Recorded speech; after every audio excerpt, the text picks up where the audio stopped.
Let me see our new speaker if he's already with the audience. I hope James stays with us. This is quite interesting as well. It's Erin Grover. Erin, are you here with us? Yeah, here I am. Awesome. Yeah, exactly. Yeah, thank you. Thank you for being here. And I just was looking at the biography. I think it's so long and extensive that I will definitely ask you to give your introduction.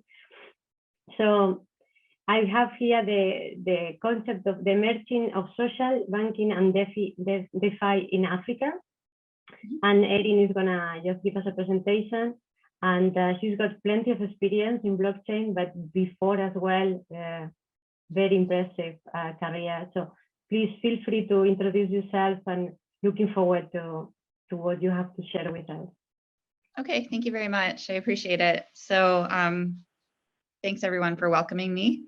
I just stepped off the plane from Uganda today, so it's good timing. Excellent. So I guess I'll just get into my background. I was 10 years with NGOs in my 20s, maybe a little bit more, in places like Afghanistan, Nepal, East Timor, India, Cambodia. And then, long story short, fell into crypto assets about 5 years ago, helping people with their wallets just because they couldn't get over the tech hurdles. And then that just naturally evolved into putting my clients and their funds onto crypto trading algorithms. So I guess I've naturally been an emerging markets kind of person. I always go where the demand is, if it makes fit and it's within my interest and skill set. So I ended up having a crypto algo fund out of Ireland back in 2018. But then I realized that it wasn't for me to be running a crypto algo fund. It takes a lot, and I didn't have the right team and resources. So I flipped that into client placement into the right funds because I knew enough about it. I was there at the beginning, that I could help clients to find the right funds that were safe as far as compliance practices and, funds that were regulatory standards, even though crypto funds haven't fully been regulated yet. So I did that, and it was interesting, and it's still engaging for me. But what I realized about the industry, and I always believe this, so I'm so happy to see that this is a reality now, but I knew it was an opportunity to channel resources and funds and build up a war chest, I guess you say, to then flip profits into sustainability efforts. After taking care of my own means, I realized that there would be a demand for sustainability and impact funds at some point, and now there is the demand and not enough funds. So I'm currently working on launching an impact fund in the blockchain space that supports diversity and implementing blockchain into places like Africa. I have a project coming up in India with Polygon. So I am also a part of an ETF that was just launched, the first Bitcoin ETF out of Europe, and it's the world's first tier 1 Bitcoin ETF, which means it's fully backed. This one's backed by Fidelity. And then, yeah, I mean, I guess the crypto asset space is intriguing, but now all of my background is coming to this intersection of Africa, especially because it's, Africa is like the place for the top emerging markets. So Nigeria, #1, which just launched their digital currency, which is great to see it pop up so fast. And then 2 is Kenya. These are the top two countries for emerging markets in the world. And I went to Kenya back in, well, last month, and spent some time there and saw a lot of interesting things happening. And I just got back from Uganda with about a week in Dubai in between. So I can give you a basic overview, and I'm happy to answer questions. But if you're interested in emerging markets and watching what crypto really was meant for, I think Africa is the perfect place to pay attention to. And I'm sorry, I just want to make sure that everybody can still hear me. Is my connection good? Yes, yes, very Okay. good. Yeah, Good. and actually, I have a question if you don't mind sharing. Yeah. Abby Kissinger actually was asking at a point of time, can you tell us the name? So I would like a little bit of background here. Let me see, because it's The probably name a, I was double checking. Is this question really for Erin? of the name of my Of the project. Yeah, correct. Thank you. So, yeah, the one of the crypto funds that I work closely with, I'm not employed by them, but I work with, I coin it Capital out of Amsterdam, and I'm actually in Amsterdam today because they meet my clients' standards of what a fund should be, and they've been successfully operating for over 4 years. I work for Jacobi Asset Management for the ETF, for the Bitcoin ETF. And then I'm working with a company out of Bangladesh called Women in Digital that's doing the training of women for blockchain developers. And then I think the project I'm working on in India with Polygon is for a company called Bolent. And this is actually interesting. It does tie in, but it's about bringing blockchain into production. So Bolent is a company that does upcycled paper in Hyderabad, India, and it was started by a man named Shrikant Bola. So pretty much it's in early phases, so I don't think you'll hear it on the forum tomorrow. But pretty much Shrikant was born blind, and when he got to high school, he wasn't allowed to take math or science, and he sued the Indian government and won the right to do so. He then went on to become a nationally ranking chess player and a cricket player. He went on to become India's first blind recipient of a full scholarship to MIT, where he studied engineering. He went back to India and started this company, which has been running for about 8 years. And it's an upcycled paper company with 2 factories. And it actually, it turns community waste into high quality paper. And it even turns like hospital waste. So it's amazing. And I'm actually going to India at the end of November to spend time with him in the factory. But he has 500 employees, and 200 of them are physically and mentally challenged. So it's the most amazing underdog story I've ever heard. And not only has he proven himself over and over again, but he also employs 200 people that society deemed otherwise, useless, but he proved them wrong. So I have the honor to be working with him. And Polygon has supported us in developing the MVP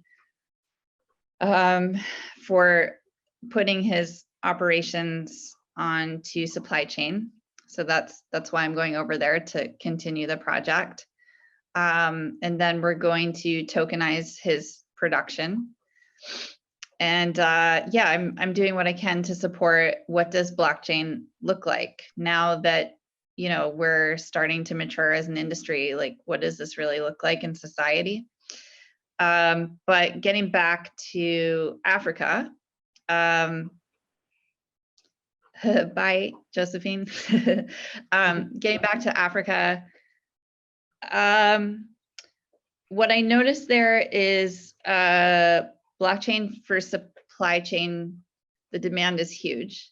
It can do a lot, of course, for making operations more efficient, creating more profits. But, you know, Africa is one of the hearts of agriculture. And, you know, this is where it's perfect. Like, I think a lot of you probably know Geneviève Levi, who's doing aggregator for, you know, produce on the value chain, supply chain. But yeah, Africa is a great place for it. So I have some projects coming up that I can't give the names of in Africa that have to do with putting produce in with this technology.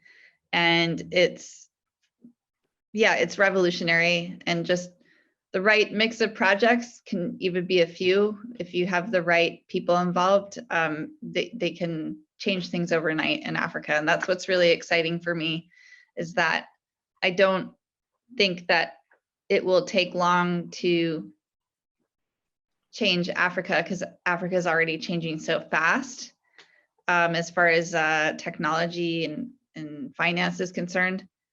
But it has to come from the people. And because of my background in NGOs in the past, I'm highly concerned about sustainable development. And I learned a couple of good lessons, especially in Kenya. But I mean, I've always believed in empowering local leaders instead of going somewhere with Western ideas and just implementing them. It's about empowering local leaders, listening to their needs, supporting them with the tools that they need, but also keeping it lean, staying away from top-heavy budgets of expats that come in with money and then leave with the money and don't leave much behind. Like what we saw in Afghanistan recently is the worst case example of what can go wrong with international development. So, you know, I'm concerned about, and I've heard this from local people in Africa too, about people showing up with really great ideas, great technology, crypto, blockchain, whatever, and just doing the same that the NGOs have done in the past. I mean, I can already see examples of it just from my short time there and by listening to people. So yeah, I mean, if people in the industry are interested in Africa, that's great, but it takes finding the right local leaders who are already doing the work, who already have the connections, and working with them, identifying their needs instead of implementing what we think should happen, I think is like the #1 lesson that people can take from this conversation. And especially Africa is a different beast. I mean, I spent about a decade in Asia, but the level of intense politics in Africa and the culture around that can be dangerous. And I saw that while I was there in Kenya. I was actually a little concerned. I was there for about 3 weeks and realized, without mentioning too much, that I was briefly working with a person that the government of Kenya did not like. And just because I was there being myself, being public, I've never been afraid to be public before, that caused some issues. And I never encountered that in Asia ever. I mean, I was never working in crypto, but still, I mean, I worked in Afghanistan for 2 years. And yeah, this was a whole other level. So luckily, I mean, I'm quick and agile, and, you know, I kind of backed out of the situation that I was about to get into work-wise. But, you know, I just came there. I was listening to someone talk about a foreigner who was killed close to the beach in Kenya mysteriously one night, who was staying by himself. and he was doing a lot of activism in Kenya. And I didn't like hearing that story. And then shortly thereafter, like, I kind of had a feeling that I was being watched, and then later found out that that was actually true. So I went in like a free spirit, and that was my mistake. But going into Africa, I mean, Kenya's a lighter place. Like, Nigeria apparently is more dangerous, even though it is #1 for crypto and it's very exciting. Now, after my experience in Kenya, the only way I'd go to Nigeria is if I know local people are 200% plugged in politically. They know how to maneuver the landscape. I'm getting picked up with security. So that's something to keep in mind if anybody ever wants to actually work in Africa. You can't just show up. Like, I used to just show up in Asia with a backpack in my 20s. But luckily, I'm now aligned with the right partners between Kenya and Uganda.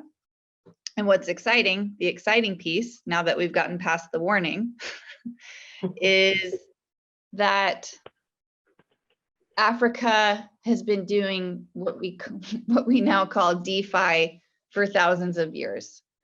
So in Africa, there is this concept. In Kenya, it's called a chama. In Uganda, it's called a sacco, which is like a community savings group. But essentially, there are about 80 million women's savings groups in the world, and 40 million of them are in East Africa. They gather every week. They take their savings and sit under a tree with a physical box that's actually a multi-sig box, where there are at least 3 keys built into the box, and the women all have to unlock the box together. It's essentially a liquidity pool with staking. They decide what they'll do that week in the community, or they'll issue loans, and people come and they have to pay their loan back, and then they can get another one. Like, it's really DeFi before our technology could facilitate that. So for that reason alone, I think Africa is going to embrace DeFi much faster than other places, much faster than America, because they've been doing it. So it's incredibly exciting. I think Africa is interesting because a lot of people in the West are still so focused on Wall Street and what's Silicon Valley doing. In the meantime, their backs are turned to Africa. In that sense, you can almost get more done in Africa because of it. The people are so, I met so many young people who are doing cool things like supply chain. I met somebody in Nairobi who started a crypto algo fund. There's like blockchain developer trainings happening all over the place. People are excited and taking advantage of this moment in history. I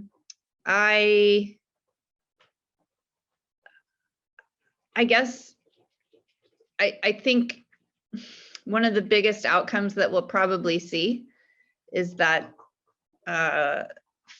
farming will be revolutionized because of it. And I think that's what's already starting to happen in India as well.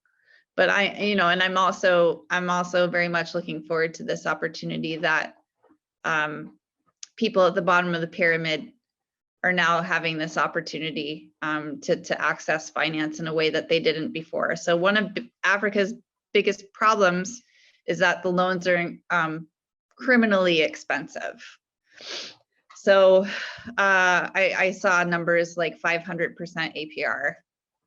It should be illegal. But with this one project I'm working with between Uganda and Kenya, which will probably be public soon, what's happening is that there's a DeFi platform that is going to start issuing affordable loans.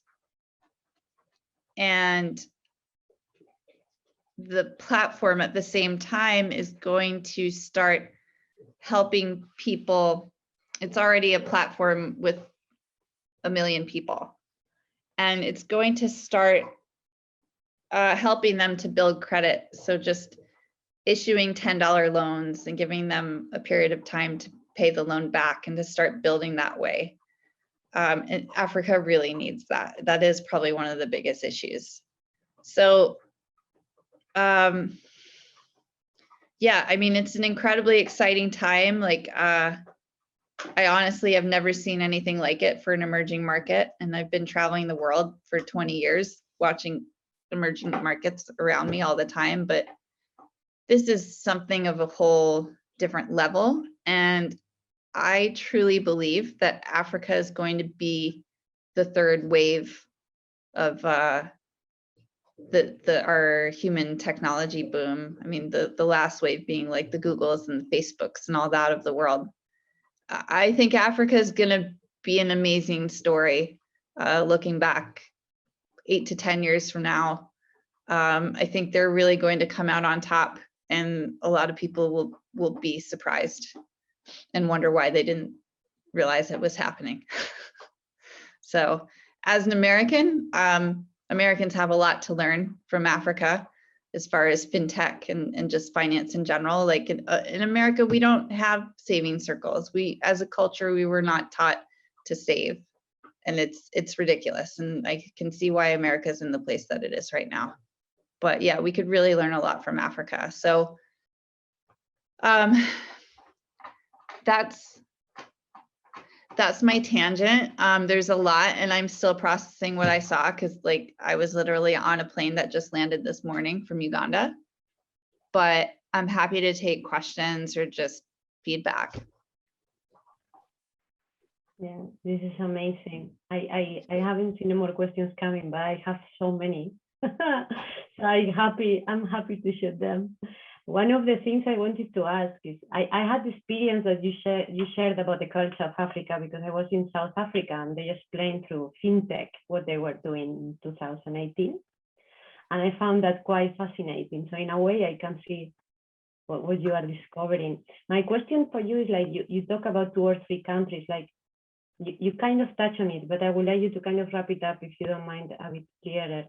How do you choose the projects, apart from, of course, having someone local to champion it? And which are those countries that you find most interesting in Africa? And to touch upon, you say Africa is the next boom, and why not Asia? Kind of. It's a big question, but I just want to understand your views on that. Okay, so that's a couple of questions, but let me break it down. Indeed. Sorry, I have many, but if you can feel free to take the one you want. So the first part with, how do I choose my projects? You know, I guess for years now, because of my background, I've lived in at least 10 countries now. And now that I'm parlaying back, and I'm sorry, my dog's chewing on his bone in the background, so I hope that's not too loud. A part of parlaying back to my 20s with more resources is going back to places like Asia and Africa. That's a big part of it. I don't want to do this work in the West, right? Because I'm going to the place that could benefit from it the most, and where there's more freedom. I mean, I know people in other industries that when they want to experiment with things that could be regulated, they go out of the West because it's just easier, right? So there's all that. But when you say, how do I choose my projects? Well, this year in particular has been interesting, because back in February, January, I was like, yeah, everybody's talking about DeFi, but what does that really look like? So I just kept on marinating on that and doing some research and thinking about community currency, and just kept going back to those points of like, who could benefit from it the most, who would be the most open-minded. And you know, people who don't have easy access to finance. Like, I mean, even in the West, we can get like all the cool apps now, but it's harder to get those things like, you know, wise.com or what have you, in places like Kenya, for example. I mean, all they can use in Kenya right now for crypto is pretty much Binance. Like, they don't have access to a lot of apps, right? So that draws me in. But I have to say, aside from logic, I operate in a very intuitive way. I mean, I've been a practicing Buddhist for over 20 years, and a lot of it is about listening and stopping and doing my best to get out of my head and also go with the flow. And that's a part of the magic and the adventure for me, is following that flow. And sometimes it looks like bananas to other people, and sometimes I'm like, wow, this kind of seems crazy. Like, here I am on a plane to Africa, but it always somehow works out. And one thing led to another. I was chatting with one person from one of our women's groups, and then all of a sudden I meet a guy who's in Uganda. I'm like, oh, that all makes sense. And then I'm on a plane to Uganda, and now I have a very cool business deal that's coming out of it, and actually raising significant funds out of overnight. So yeah, part of it is unexplainable. There is some logic, but I mix it up. Asia, I don't have all the answers, but Asia's going to have its success too. But there are different parts of Asia with different types of societies. I mean, I went from living in Afghanistan, which has been a mess forever and barely has traffic lights, to also living in India, where so many people are raised to become developers and go off to other countries. So like, you know, India has been successful in a lot of ways. So it wouldn't be a surprise so much to see some amazing projects like Polygon coming out of India. That's no surprise to me, because I've been around the culture for so long. But, you know, to see those success stories coming out of a place like Afghanistan would be an amazing surprise that I wish would happen.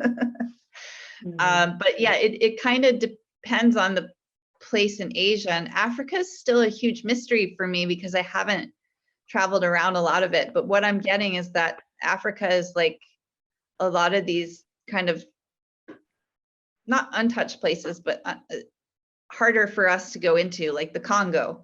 So the Congo, my friend who I'm now working with in Uganda, he thinks that the Congo is probably going to be one of the most amazing miracles in blockchain in our lifetimes. He sees a lot of potential. It's a huge population that no one's really tapped into. And, you know, we are pretty sure with the work that he's doing that I'm about to join, that we could be going into the Congo very soon with social banking, with DeFi, doing these things like affordable loans, providing healthcare, liquidity pools through, yeah. So it's, I don't know, I hope that helped. Yeah, it did. Actually, you answered all of them. In view of time, I think I have a couple of questions. I would like to put them forward. I just don't have so much time for the rest because we have a new speaker coming. Yeah, people can always contact me after too. Yeah, I give you maybe a couple of hints. One is about, I think you talk about the first one quite well. So let me see. Yeah, so could you tell us a little bit more about the DLT, how that will change farming? That's a bit more technical. And the next one, perhaps I will go to the last part if you don't mind, Joe. What do you think about community tokens? I mean, for farming, it's going to support more equitable pay. We're going to know where our produce is coming from. Like AgriLedger is an amazing project in Haiti. For the first time in history, has actually got avocados going straight from Haiti to America instead of going through the middlemen of the Dominican Republic. And the farmers are getting equitable pay. So that's what I see. that's really important. And then as far as tokens, community tokens, I love community tokens. No problem with that. No worries. Thank you very much. I'm gonna thank you, Erin. It's been amazing, and the perspective of Africa. And yeah, I welcome you to continue with the videos and the discussions if you want. Feel free. And really, I hope to see you again in the Polygon one with amazing story, and if not, the next one. Thank you very much.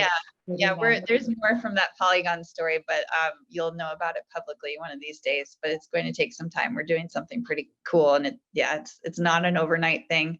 But anyway, I appreciate everybody, and good luck for all of you and what you're doing, and just like keep going. Thank you very much.